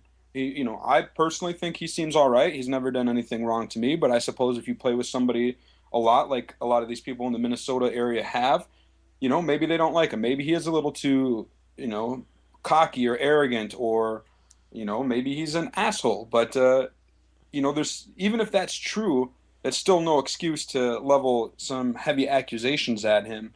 And I can't help but feel, just reading through some of the forums and what have you, that, a lot of these people are just angry because, Blake did well. And, sometimes when people do well, other people get, angry or jealous and just look to demean that person and demean the accomplishment. And, I think that's fueling a lot of people. And at the same time, I do think that some people have some legitimate concerns that they brought up. I don't think it's all nonsense and made up out of thin air. I can see where they're coming from with some of the hands that they've talked about. I don't think it's a blatant evidence that something was wrong. I just think it was all right. He chose not to risk his tournament life with King Jack there. He could have. I would have understood it if he did, but he didn't, and I can understand that too. So it's such that, like I've been saying, it's such a thin line, and the water's kind of murky that I try to give him the benefit of the doubt that there was no wrongdoing to the extent that it should money motivation helps you. It helps you want to go from third to second. So, and when you know someone else, you can play more cautious against them. And if that's light playing, then I disagree. Right. Well, a good example that I thought of when I was mulling this whole situation over is I have a cousin who I grew up playing with poker with, and he still plays, and we still play together all the time. There's nobody in the world who knows my game better than he does, and I probably know his game better than anybody else in the world too. And when we play a tournament together, we are at the same table a lot of times, and I wouldn't say we soft play by any means. We don't have an agreement that, no, I'm going to stay out of your way, you stay out of mine. We've knocked each other out of tournaments plenty of times, but we know each other's games so well that a lot of the times for me, it just doesn't make sense to try to, go after him or attack him. I'm not going to go out of my way to go after him, nor to stay out of his way. I'm just going to play my cards, and, there's softer spots. And I think that's maybe where Blake and Mark were at, is that they've got so much history together. Mark knows that Blake is super aggressive and, will attack that. Why should we, the two chip leaders, be going at each other's throats when we don't have to? There's still this other guy we can try to wait out or what have you. If they said that on a break to each other, then yeah, that's colluding and that's wrong. But if in their respective minds, that's what they're thinking, having not said that, and they act on it, I mean, that's just tournament strategy. Well, and sometimes we see plays that are made because of ICM, and people don't question that because they'll go back and they'll look at the mathematics and everything and say, oh well, he should have folded that hand because of ICM. And but then when you see a situation like this where I think people don't understand the poker community up there in Minnesota in that area too well. Is a lot of those guys do beat each other up all the time. They know each other's games so well that they just know this is not a smart thing to do.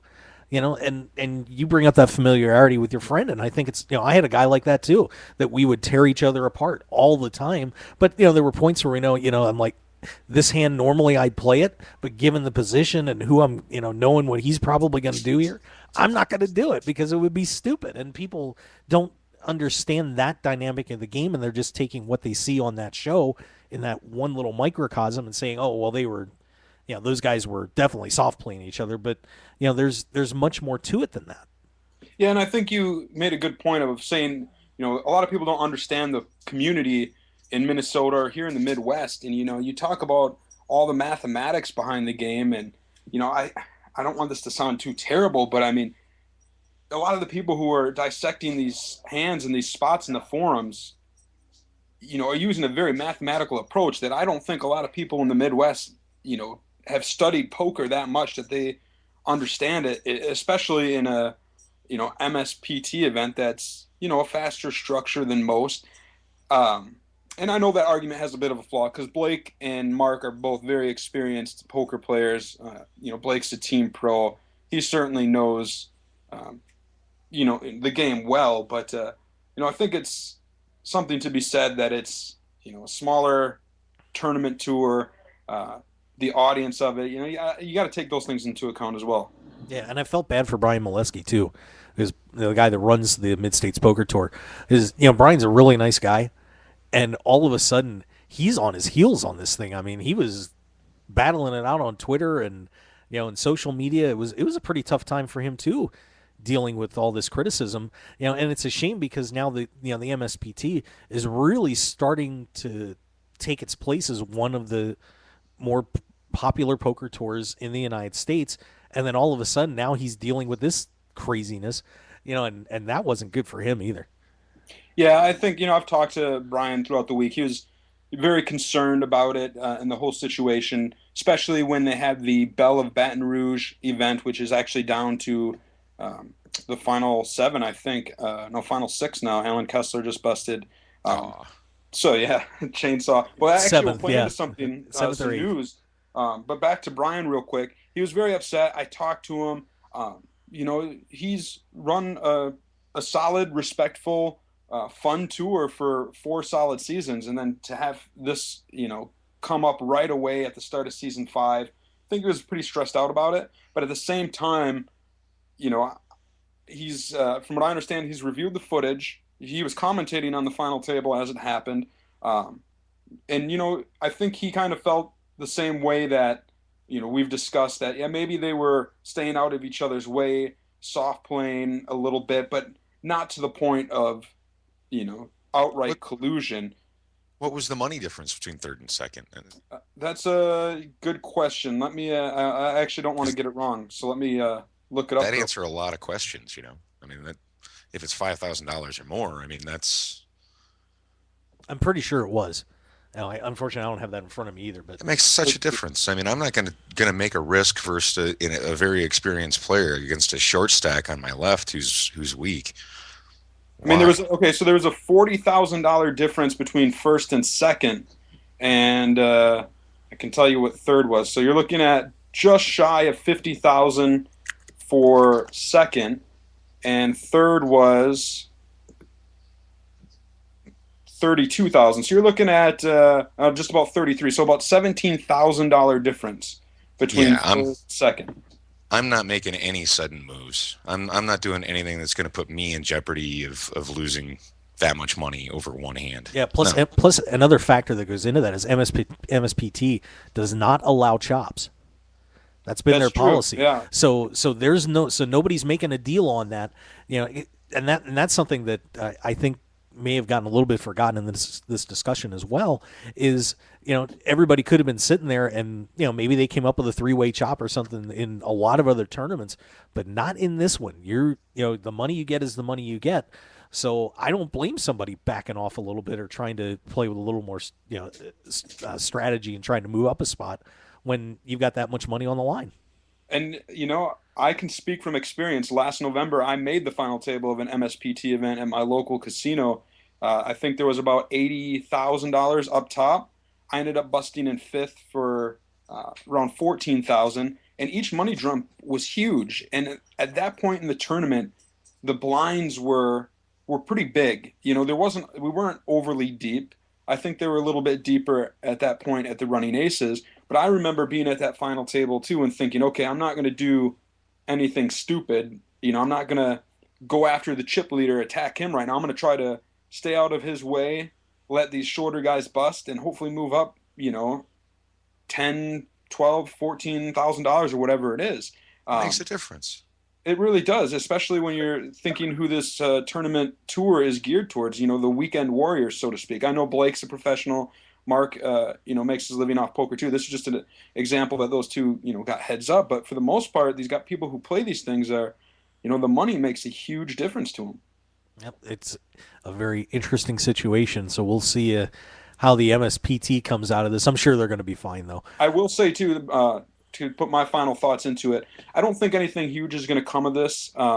As far as I don't think there's going to be any gaming commission or persecution or anything like that. I do think, and I actually do know that Brian is, well aware of the concerns. He's heard what people, have said and voiced and what they're worried about. And I know he's going to take that to heart moving forward and be extra diligent in, making sure there is no sort of soft playing going on or collusion.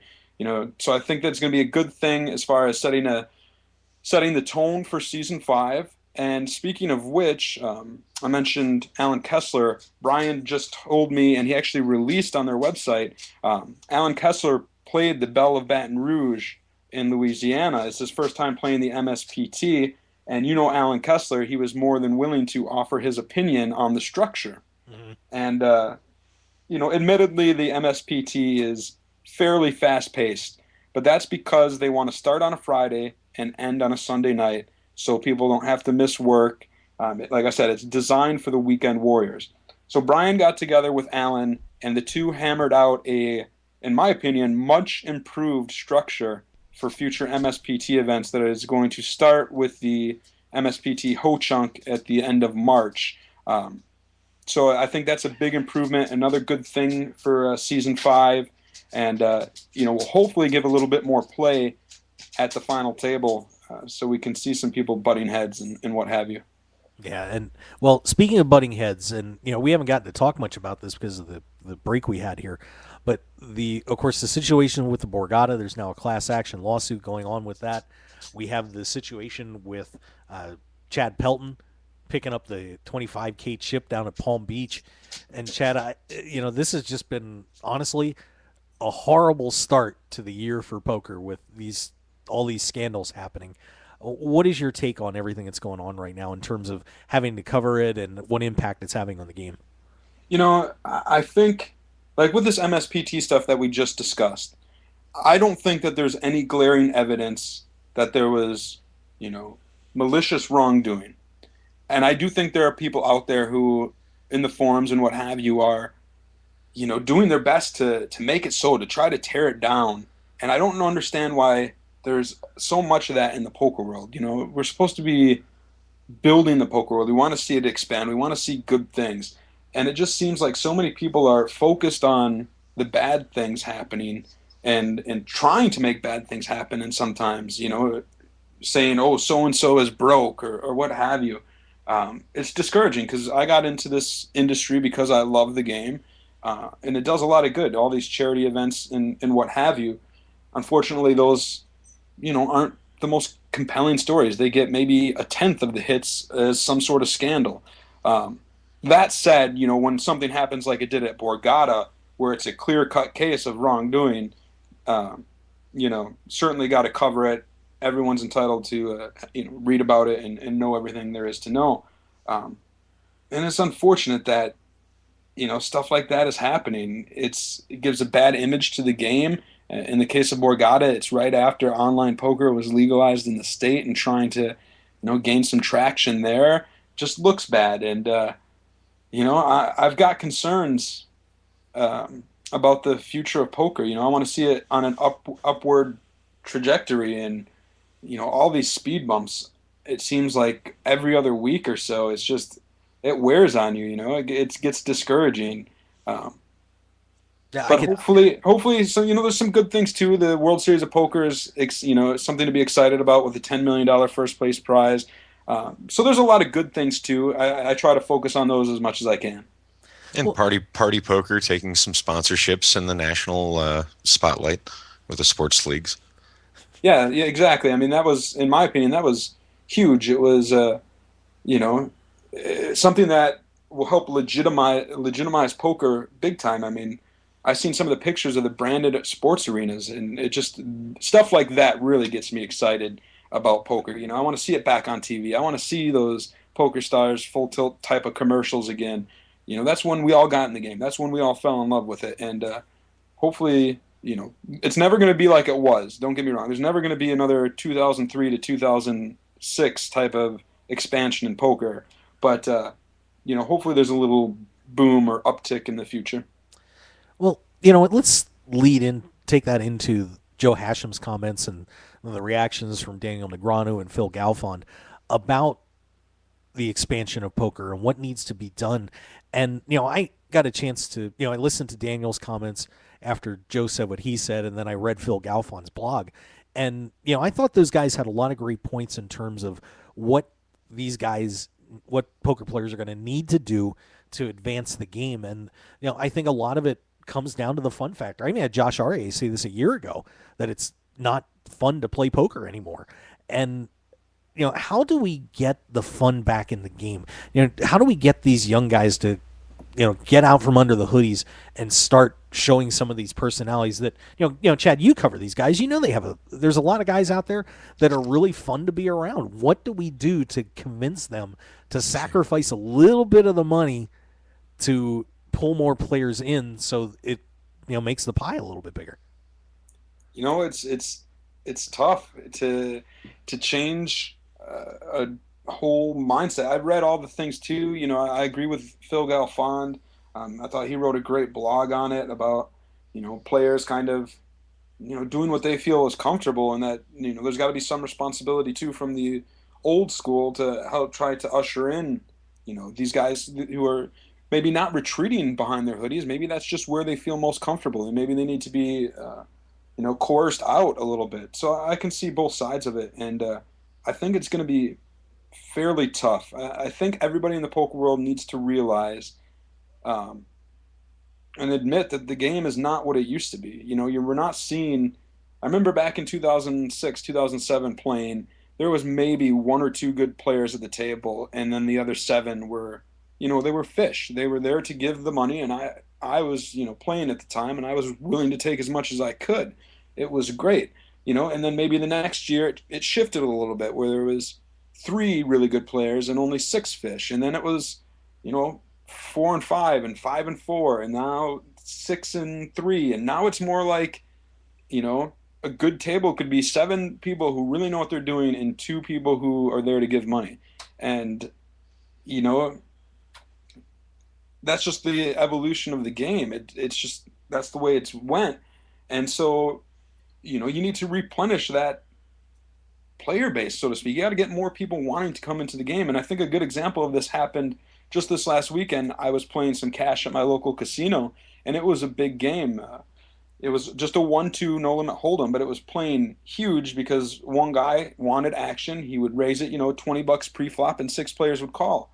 And a guy sat down. You could tell he was new. You can always tell when somebody's new, and what do we mean I have to post the blind? And you explain it, and you be friendly. You try to, make them have a good time so they continue to come back and fall in love with poker. But in this particular game, he sat down, watched like 3 hands, seeing that his $100 wasn't going to go anywhere, and got up and left. I hope he comes back at some point. I hope that didn't discourage him from poker forever, thinking that, um, you know, oh, I got to have tens of thousands to play this game. Um, it's a tricky situation because the game shouldn't have to change for that. It's just a matter of trying to, I guess, educate. Let new players know what games are like. Let players who are playing them they need to realize that you have to help usher in these new players. I don't know. You have to be friendly. You have to tell them, "Oh, you got unlucky. I'll see you next week," right?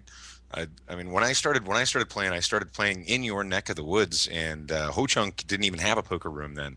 They didn't even have craps or roulette or anything. I started playing in Madison with a bunch of the local guys there. Yeah, I mean, it's key. Like, there's a guy who plays in our local game that, I mean, he knows what he's doing. He's not an overly fish. He's more of a whale. He just likes to gamble. He infuses money into the game. He just likes the action and to have fun. And so when we play him this game, and we know that he's there, we know that a couple of us at the table are walking away with a lot of money. And I almost feel like, and I hope everyone else does, like a responsibility to make sure that this guy is having fun so that he continues to come back. Right. If he happens to hit a two-outer on me, I'm not going to sit there and berate the guy and make him feel, bad or lesser because of it. I'm going to just say, nice hand. And in my head, yeah, I'm going to be, cussing and swearing and be upset. But I want to make sure that he's back and playing because he's good for the game. And I think that's what we as an industry have to realize is figure out what is good for the game as a whole, and all of us as a common goal work towards it. I think that goes from an individual basis, like we were just talking, down to a player in a single table. But I think it also goes wider to, the different tours in EPT, World Series of Poker, World Poker Tour, all of these people to realizing that this is an industry and we need to do what's best for the industry as a whole, because when that thrives, we all thrive. So that could, trickle down to buy-ins, tournaments, rules, everything. And I think we're getting closer to that over the years, but I still think there's plenty more conversation that could be had. Yeah, I agree. I think the one of the major difficulties that you have right now is poker is such an individual game, and as the game grew, there was a group of players there that we saw on TV every week that understood that they have to be just as entertaining as they do being a good poker player.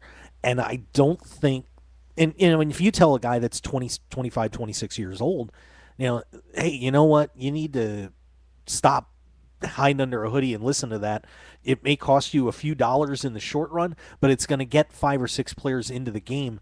It's hard to tell a guy that he may have to make, a young guy, that he's going to have to make that sacrifice.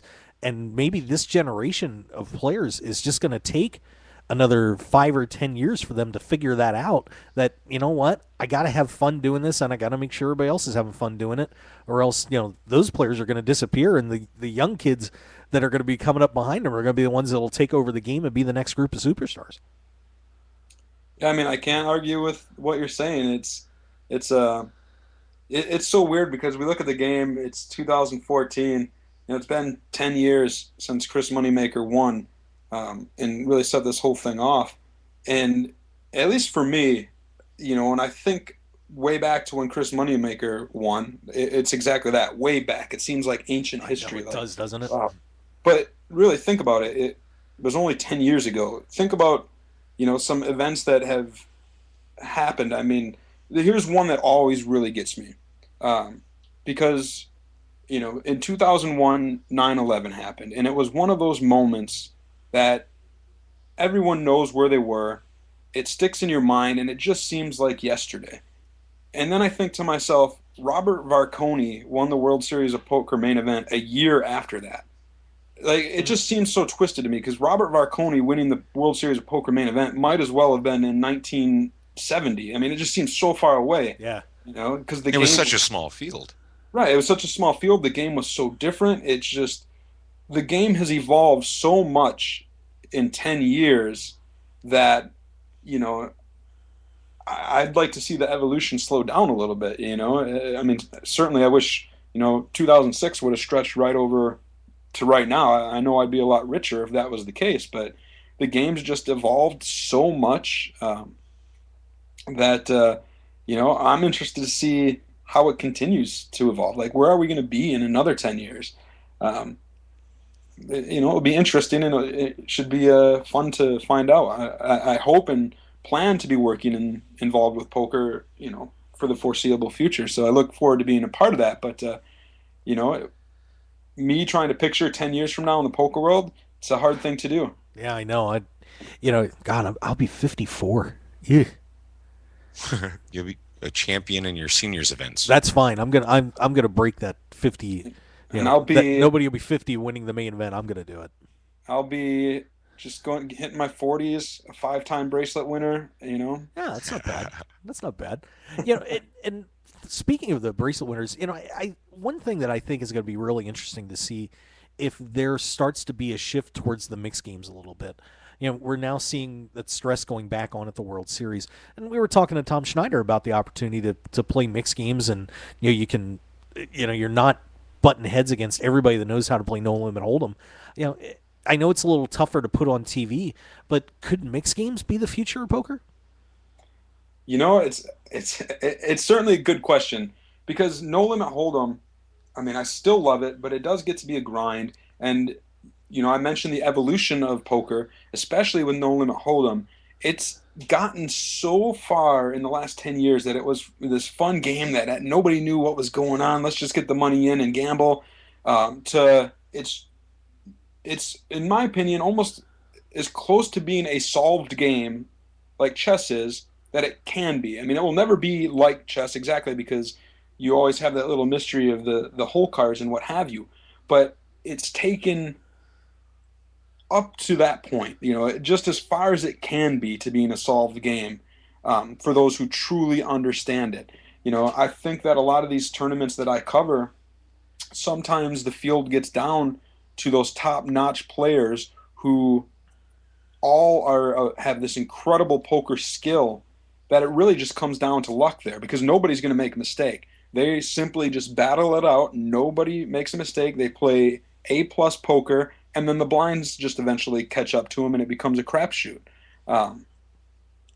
So, that has me a little bit worried as far as no limit hold'em goes. I personally enjoy pot limit Omaha the most. That's what I like to play now. Baby. Preach on, brother. And like with open face Chinese, that's fun to play too.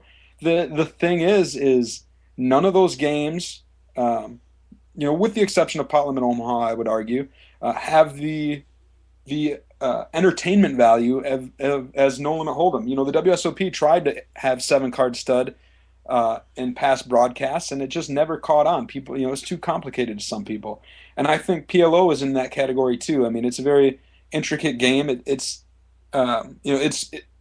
simple in concept, but in trying to figure out what's going on, for the average viewer or average player, I can understand why that might be a little confusing or intimidating. And that's what's so great about No Limit Hold'em, is it's simple. I remember back in the day, Mike Sexton on WPT, he would at the beginning of every episode, he would explain the rules, and it would take him like 30 seconds, and it's the Cadillac of poker. It takes a minute to learn and a lifetime to master. So, that's what No Limit is great for, is TV and things like that. And I think it'd be very hard for mixed games to catch on in the mainstream. In the poker industry, I think it already has. I think that, I think most of the top such a better pros, time. Yeah, most of the top pros would not want to play No Limit Hold'em if they could play some sort of mixed game. Yeah, I mean, you look at a lot of the high stakes games out there; they're mixed games. Everybody's playing the nosebleeds. You look at Matt Lance's game, the games out here at at Aria and Bellagio. They're mixed games. That's what these guys are playing for the big bucks now.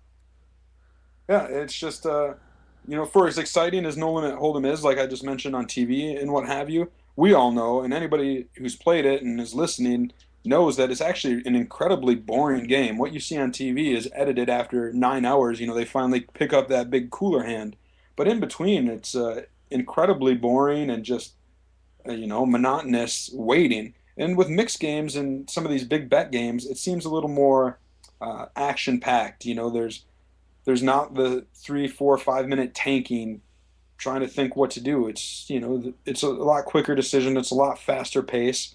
Um, Personally, if I'm going to play uh, a cash game, at least, and it's not going to be no limit. I've played very little no limit. I'll play PLO. I'll play mixed games. My no limit now is pretty much limited to tournament play. Yeah, we got a couple minutes left here. We got Chad Holloway and of course Nate Dallin hanging out with us too. Chad, let's talk about that World Series schedule real quick.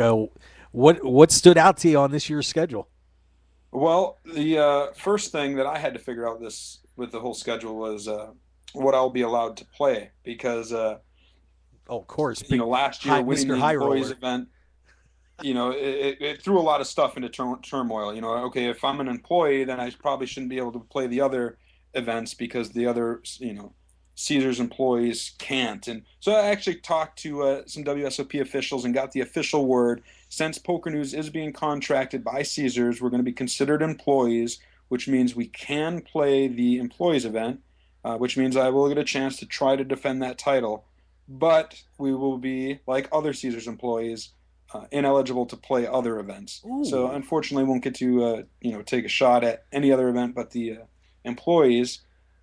That said, I'm actually very excited about the schedule. I think it's the best yet. I think they finally taken the last 7 years or so and taken the good things about it and finally figured it out. Bringing back those 10Ks is awesome. I think each is going to serve as its own little world championship, so to speak. So the people who fancy themselves a good Raz player are all going to come to this $10,000 Raz event, and we're truly going to see who the champ is. And for those of us like myself who can't afford to go playing 10Ks, they have that $1,500 variant of each of the same games. If you want to play stud, if you want to play stud high low, Raz, I think it's great. I think they balanced it well. Throw in some other fun things like the Millionaire Maker's back. That's great. The big one for one drop, $1 million buy-in is back. That's going to be huge again. I'm really excited about the World Series of Poker this year. Probably more so than I've been since my first World Series working in the poker media. Yeah, I think it's an incredible schedule. It's funny though. The one point that you brought up about the 10K tournaments coming back was Tom Schneider just said that he may not play the horse because he thinks it's not enough of a good value because you're going to be. He would love to rather seen it at 5K because some players would be less reluctant to hop into that tournament if it was 5K as opposed to it was 10K. But that's a pretty tough spot to nitpick on, but it is something to consider maybe for next year. Yeah, so. I think the general counter to that would be, if somebody's willing to put up 5K to play a tournament, they'll be willing to put up 10K as well. And I think the WSOP exploring that a little bit when they went from 10K down to 5K and really didn't see any growth, is evidence of that. Mm-hmm. So I think it should be decent turnouts for the 10Ks.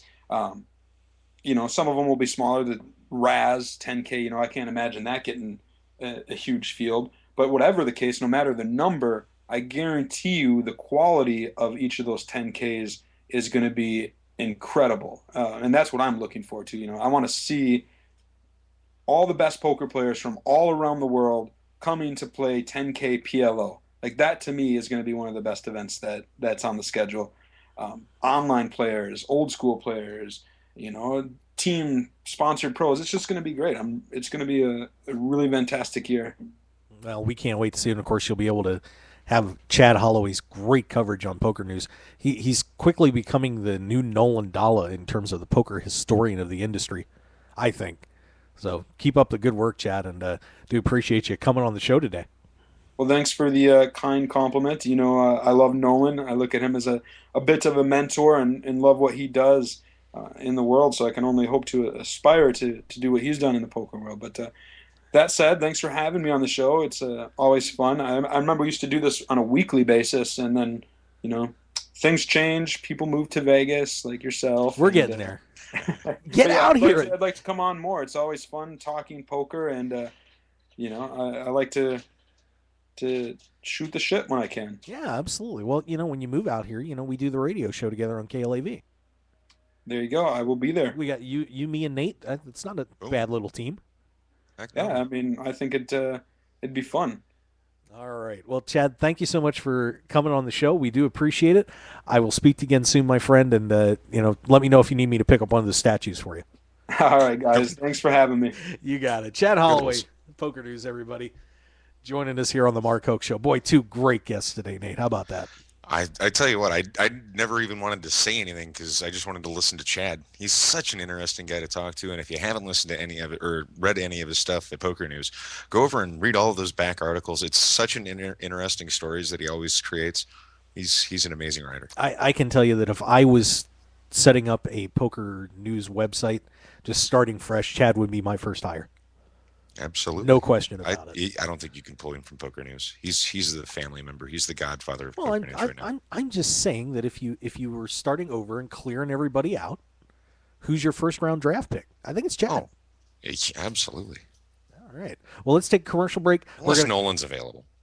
Oh, that would be fun too. Oh, could you imagine Chad and Nolan working for the same company? Yikes. Be all right. All right. Well, we got to get a commercial break in because we are only a couple minutes away from event number 8 of the Off Tilt Poker Tables Tournament Series. PokerStars.net. Club ID 629454. Password is Roguewire. You can still get in there, pick up some points, and then we'll get the. I promise you, I'll get the standings updated. I don't have the event 7 ones up, so Nate's probably crying about that. But we'll get those posted as soon as possible. But get on in there, get ready to play, and we'll be right back on the Mark Hoke Show with Off Tilt Poker Tables Tournament Series Event 8 right after this. Your business and promotion will only go as far as your website will take you. That's why the